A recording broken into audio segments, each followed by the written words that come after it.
Hello दोस्तों, हम आप सबके बहुत सुंदर प्यारा सा एगो भजन सुनावे जात बानी। तो सुनी जा। भजन के भाव बा कि देखी दुनिया में कोई अपन नइखे, कोई संगतिया नइखे। जब ऊपर से बोलावा आ जाई तो कोई राउर एहिजा नइखे, जेकरा के रउरा अपन समझ के बैठल बानी। कोई आपन नइखे, कोई रउरा साथ ना जाई। धन दौलत बेटा पतोह पति कोई जाए वाला नइखे।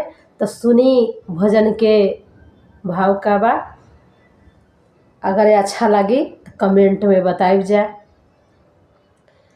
अरे चलही के बेरियाए राम जी, कोई न भइल संगतिया।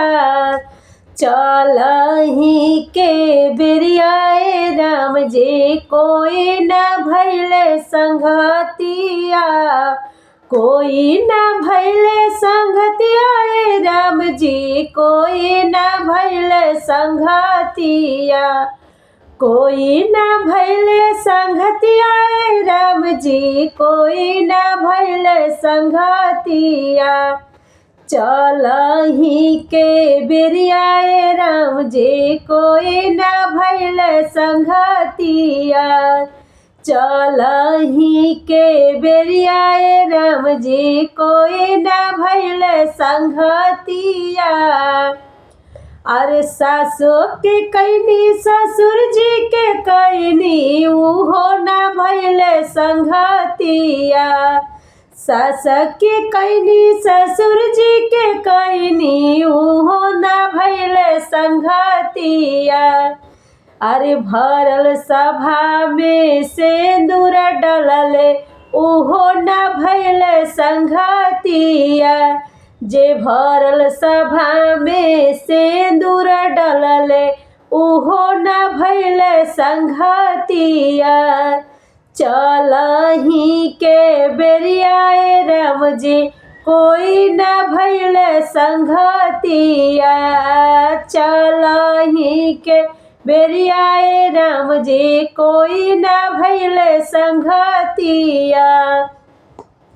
बेटा जनमावनी बेटी जनमावनी, उहो न भइल संगतिया। बेटा जनमावनी बेटी जनमावनी, उहो न भइल संगतिया। भरल सभा में जे सिंदूर डलले, उहो न भइल संगतिया। भरल सभा में जे सिंदूर डलले, उहो न भइल संगतिया। चलही के बेरियाए राम जी, कोई न भइल संगतिया। चलही के बेरियाए राम जी, कोई न भइल संगतिया। चलही के बेरियाए राम जी, कोई न भइल संगतिया। अरे महला बनवनी तू महला बनवनी, उहो न भइल संगतिया। महला बनवनी तू महला बनवनी, उहो न भइल संगतिया। चलही के बेरियाए राम जी, कोई न भइल संगतिया।